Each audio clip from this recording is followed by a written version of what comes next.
Lupit. Rope. Ginagamit yan, syempre, pantalit, pangbigkis ng mga kung ano-ano. Talaga ba? Ano gagawin nila dito?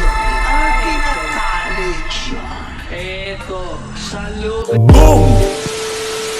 So yun, what's up mga kabiyaya, mga kuwela, isang mabiyayang araw po sa ating lahat.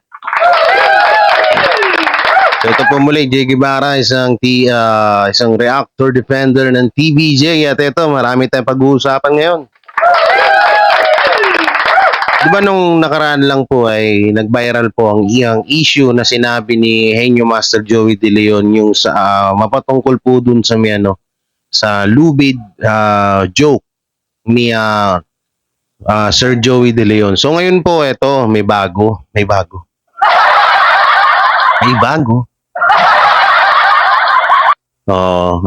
Siyempre, alam naman din natin ang mga naging against doon ay walang iba kundi ang mga supporters ng Subsup Daliri. Akala kasi nila napakalinis na nung sinusuportahan nila. Hindi nila alam, may mga tinatago din. So ito po, may papakita ko sa inyo ng mga video at picture na kung saan ay ginawa nga rin pong katatawanan ni Vice Ganda ang sakit or ang usapang depression at yung mga big T na yan, no, ginawang katatawanan, live, ano pa talaga, may video pa. Dinemo pa talaga. So yun, bago natin ito simula, huwag niyo pong kalimutan na mag-like, share, comment, and subscribe sa ating YouTube channel at pakipindot na lang din po yung bell button para lagi tayo updated sa ating mga video araw-araw at please follow my Facebook page na Jay Guevara 18. At ayun, may pag-uusapan din po tayo na di umano ang GMA ay tinarantado daw ang It's Showtime. Bigla daw pinatayan or bigla daw ikinancel ang pag-airing ng It's Showtime. Ano kaya to? Ultimong network nyo, binabalahura kayo. At ayun nga po pala, may patay na biglang nabuhay. Ito. Yan, makikita nyo po dyan sa screen. Yan, sa mga nagsasabi po na yung lubid ay para lang daw po sa may mga depression. Ito, so palpal to sa inyo, mga It's Showtime followers. So makikita nyo dyan sa screen na ano ba to? Wait lang ha. Kasya Renew. Ayan, Kasya Renew.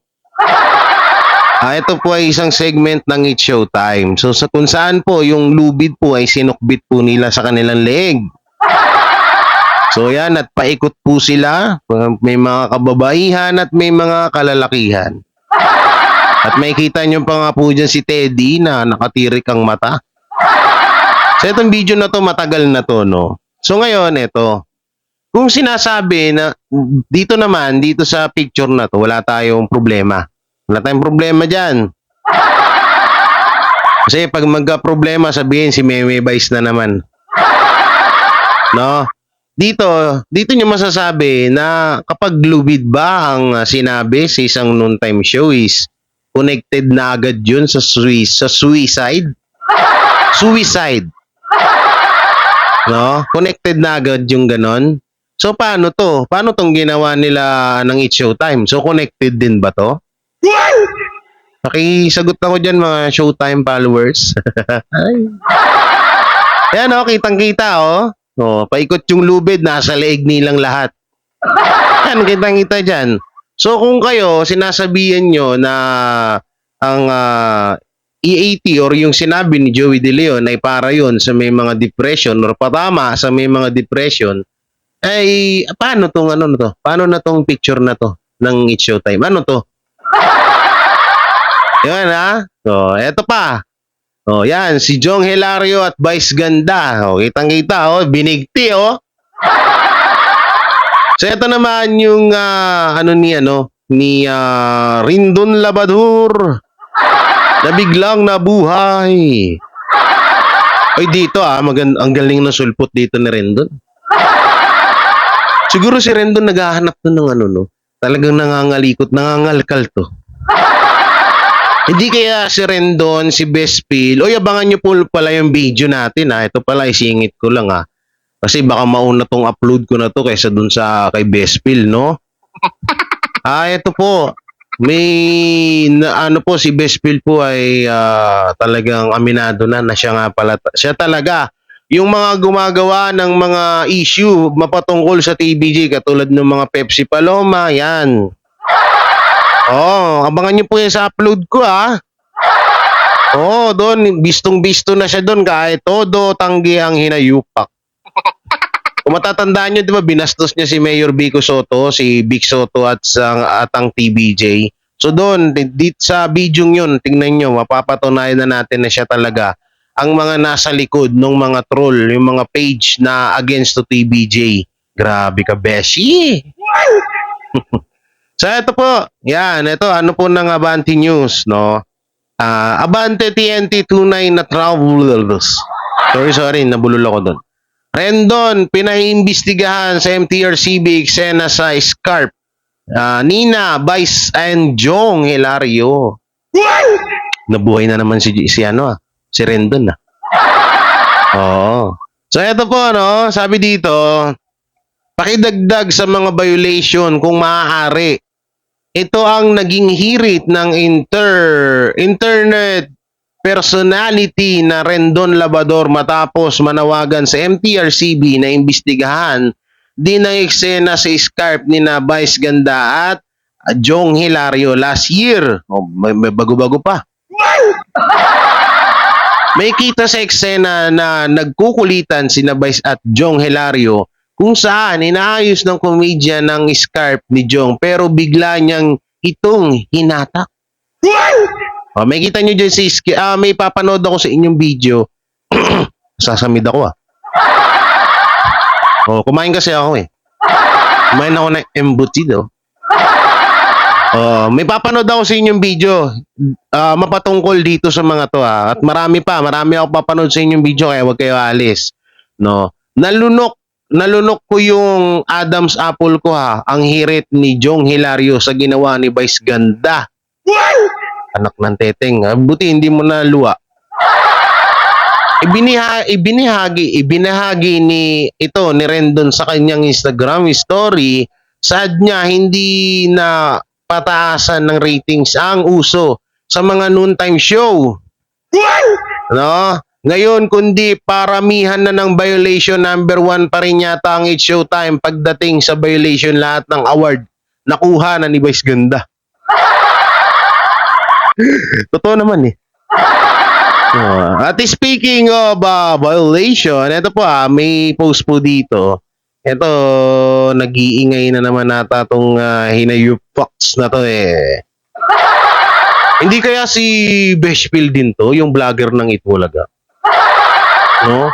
Against to TBJ din kasi tingnan niya sabi ng Bored Productive ito daw yung mga violation ng EAT. So ilan to? 1, 2, 3, 4. Bali 4. Okay. Bakit hindi pa daw kasi nabibigyan ng suspension ng EAT? Di wow. So ito una. Ayan. Yung may halay na paghalik ng isang host sa asawa niya. So yung kay yon, Tito Soto and Ma'am Helen Gamboa. Ito daw yung pangalawa, racism remark ng isang host sa kapwa host. Yung kay Jose at kay Zombie. Ito daw yung pangatlo, pagmumura ng isang host sa on television. Ito yung kay Wally Bayola. Ito pa, paggagamit sa suicide bilang punchline. Bobo. Ang tanga nila, no? So ibig sabihin, kung halimbawa,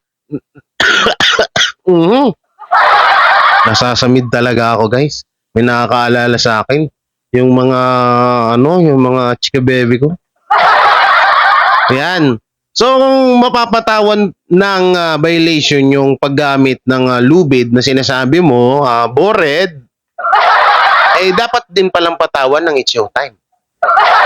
Di ba yung It's Showtime yung sinusuportahan mo? Paano na?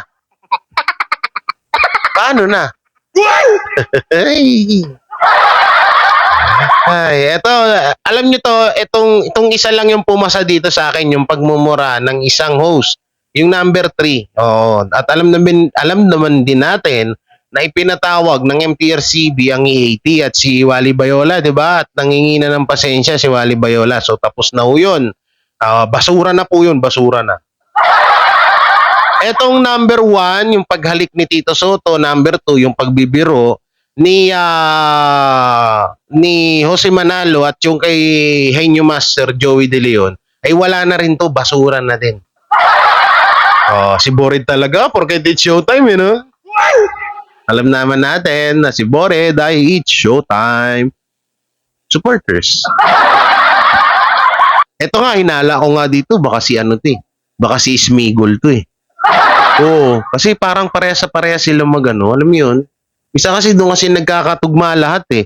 No, yung mga gawain nila na ganyan, diyan nagkakatugma lahat eh. Naku po. So dito, ito yung video ito yung mga video na papanoorin natin. Mga video na kung saan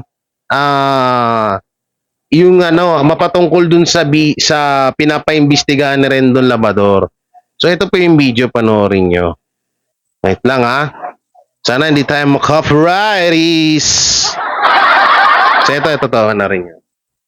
Lakasan lang natin ang video. Okay? Ayusin natin yung scarf mo. Kitang-kita. Kitang-kita guys Nalunok ko yung Adam sa apple ko Nalunok ko yung Adam sa apple. Kitang-kita. Ulitin natin. I-slow motion ko nga. Paano ba i-slow motion to? Slow motion. Slow motion talaga na. I-slow motion natin mga Kadabar Kads. Naku, walang slow motion. Wala eh. Walang slow motion. Ayan mo na. Ganun na lang. Okay, ulitin natin. Ayusin natin yung scarf mo. Yun, sinakal.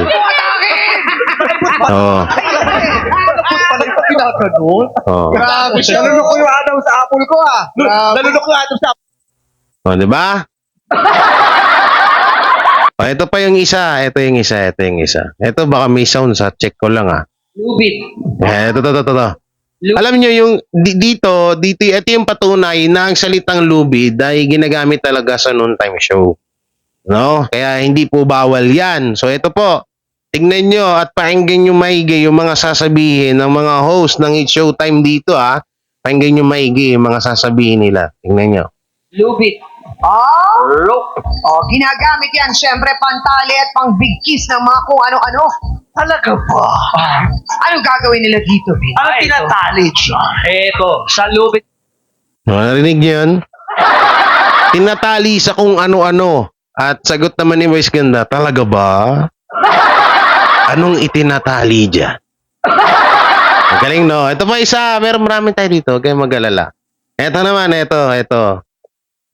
Yung pagsakal ni Vice Ganda kay Ann Curtis. Ito, dapat bang tularan ng mga kabataan na sakalin yung kapwa, yung kalaro nila? Ito yung connect nito nung video na to. Dapat ba na tularan to ng mga kabataan? Ito, panoorin nyo. Ay, mali pala yung pagkabasa mo. Grabe, Gitna ka na.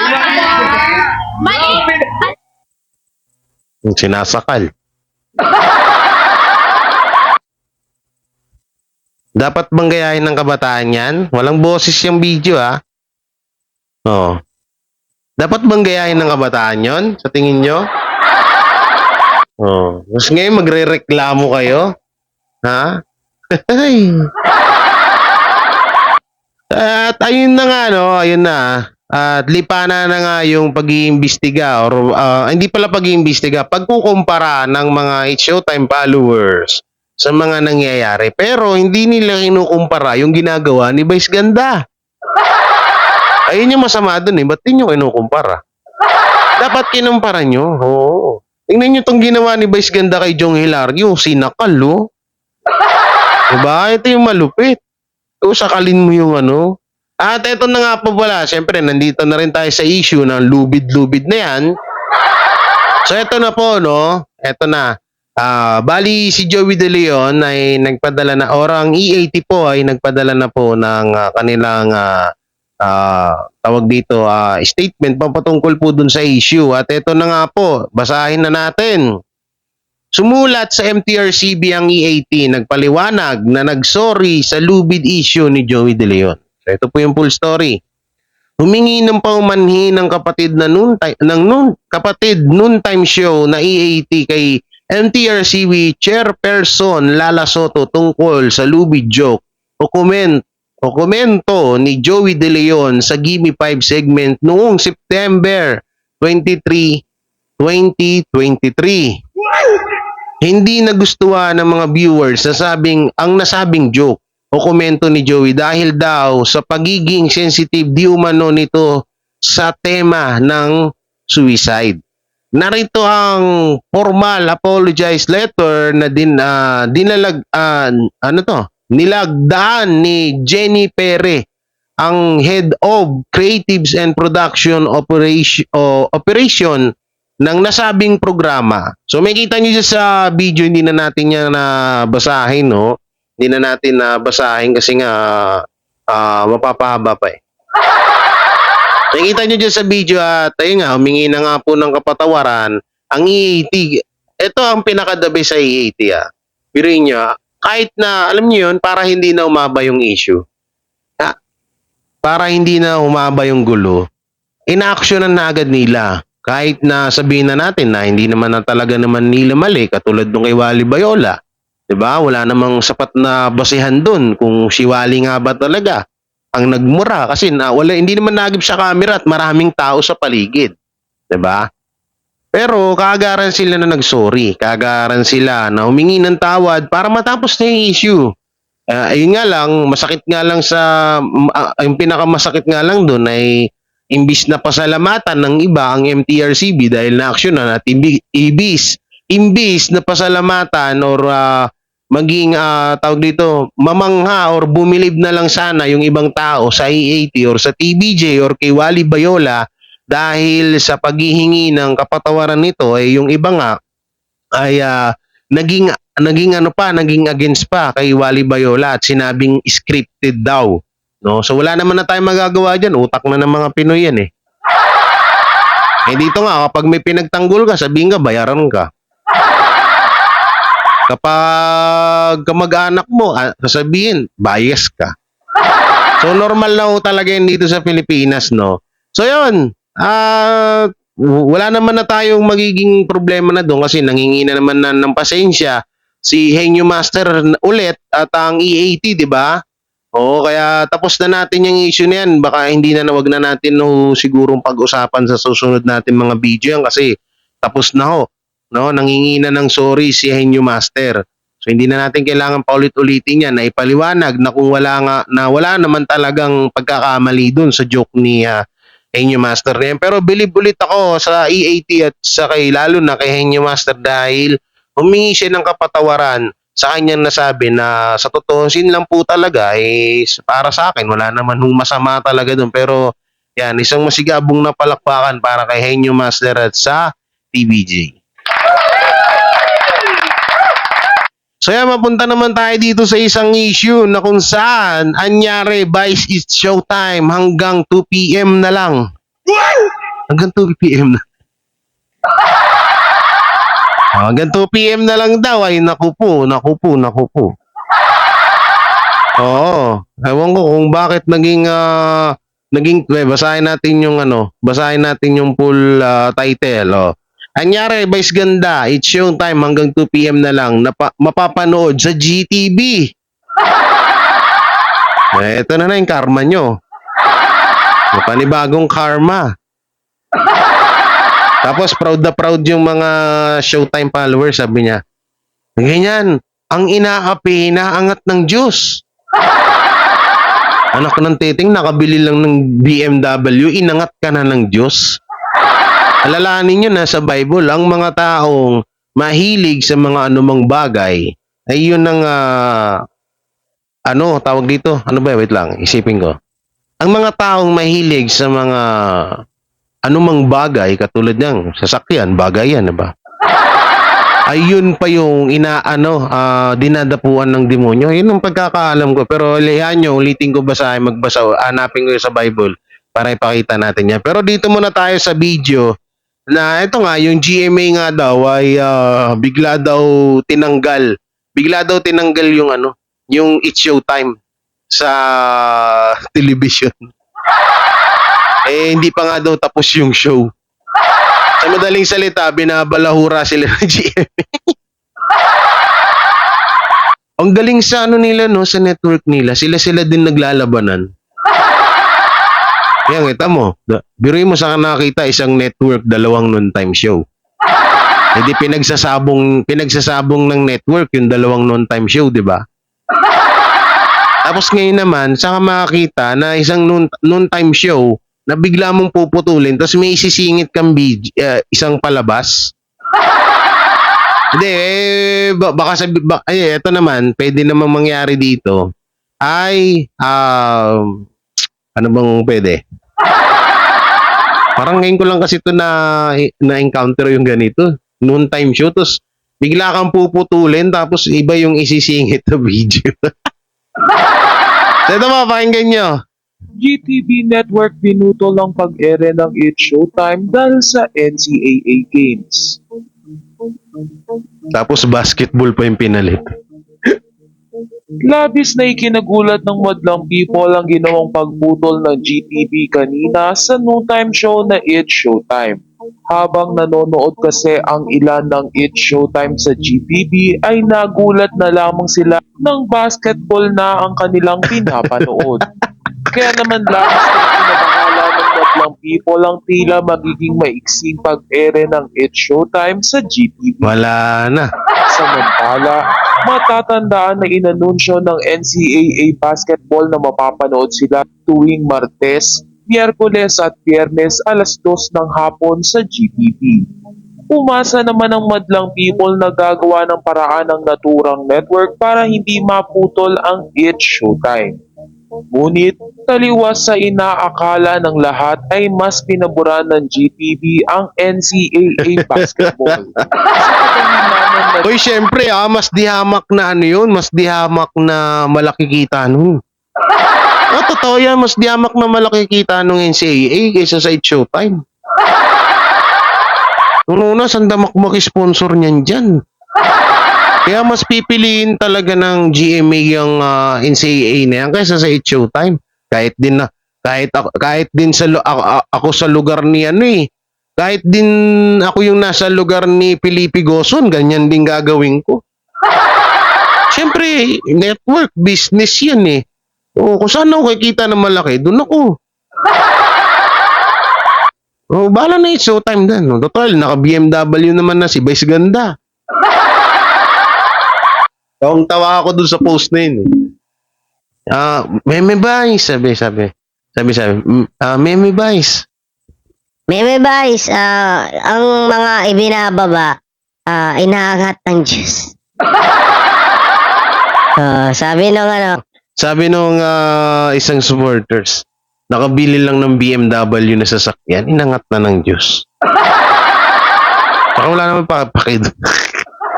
Panoorin natin. Siguro na nakikitiran lamang ang It's Showtime sa sister channel ng GMA. Dahil naman sa 2 PM cut-off na ginawa ng GTV sa It's Showtime ay naapektuhan ng segment nila na tawag ng tanghalan. Ngunit patuloy naman na napapanood sa ibang channel gaya na lamang ng Kapamilya Channel at A2Z. Gayunpaman ay nananatiling tikom ang bibig ng mga host kanina sa It's Showtime. Wala pa rin silang inilalabas na statement hinggil sa time slot nila sa GTV. Maging ang nasabing network ay hindi pa tumutugon sa sangkatutak na tanong ng madlang people sa ginawa nila kanina sa It's Showtime. Sa kabilang banda ay umaasa ang madlang people na gagawa ng paraan ng GTV na maging maayos ang time slot sa kanila ng It's Showtime. Nila ay hindi nila matatanggap na hanggang alas 2 na lamang ang It's Showtime tuwing Martes, Miyerkules at Biyernes. Narito at basahin natin ang ilan sa kanilang mga reaksyon. We don't wanna watch NCAA. Wala interested sa kanila kaya ibalik nyo showtime sa 2 to 3 p.m. slot. Pinutol nyo it showtime dahil sa NCAA. Sana sa GMA na lang NCAA para Itbulaga yung putulin nyo. Showtime forever. We don't wanna watch NCAA. Ay, naka. Biruin nyo yun ha. Mismong network na yung tumatarantado sa kanila. Ay, pinaglolo ko sila ng GMA. Hindi, kasi ganito yan. Baka extra lang na, eto kasi itong mga netizen, ito naman kasi mga Showtime follower, masyadong demanding malay nyo naman, hindi naman ang binabayaran lang doon ng ABS-CBN yung sa ano lang talaga. Yung sa Channel 7. Pero paano kaya yun? Parang hirap. 2 non-time shows isang network. So, ayun na nga. Karma is real. Yan kasi, sa kakasilip nyo sa TVG, yan tuloy, bumalik agad sa inyo. Kaya sabi ko naman kasi sa inyo yung mga pinaggagawa nyo, babalik din niya sa inyo. O, tignan nyo ngayon. O, diba? Kakapunahan nyo sa EAT, yan. Pati network. Network nyo na lang, bilabalahura kayo. Network nyo na lang, sariling network nyo, niloloko kayo. Yung mga hanggang 2 p.m. na lang, noon time show kayo. Akala ko ba kayo pinakasikat na noon time show? Ba't pinuputol kayo? Basketball lang ipapalit. Ay, naku talaga. Tapos sabi pa nung isang netizen, dapat yung generic na Itbulaga na lang yung putulin nyo. Wag na daw. Ipalit na daw. Alam nyo maraming nagre-request na tanggalin na nga daw ng GMA yung generic na Itbulaga at it's showtime na lang daw yung pagpukusan. Biruin nyo magkadikit ng noon-time show yan. Ano nga dito natatawa ka isipin mo. Parang naging magkakampi ang Itbulaga, ang generic na Itbulaga at saka it's showtime laban sa AAT. Pero wala pa rin, nga pa rin sila. Hindi nila maarok-arok Nakakaano lang nakakatuwa na naaawa ka na lang sa mga supporters na halos magpakamatay na sa comment section. Boys ganda, it's showtime forever. May mga boys, God bless. Tapos ngayon, nire-request nila.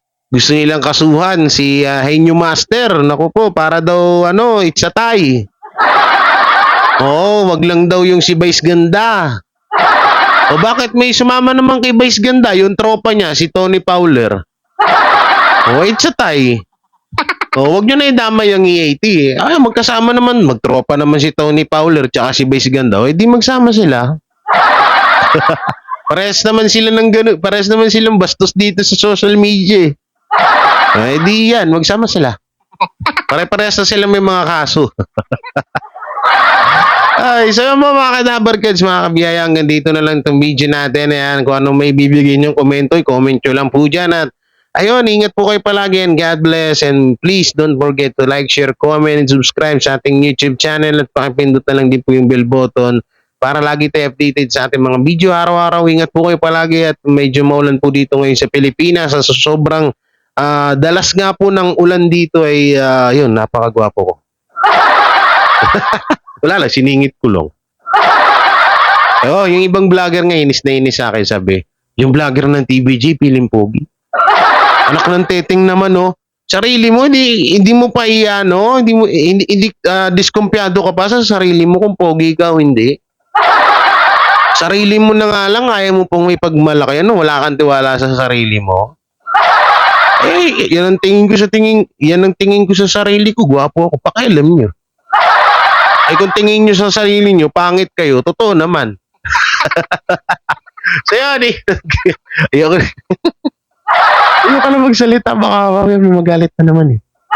So yun, ingat po kayo palagi and God bless and peace. Bye-bye.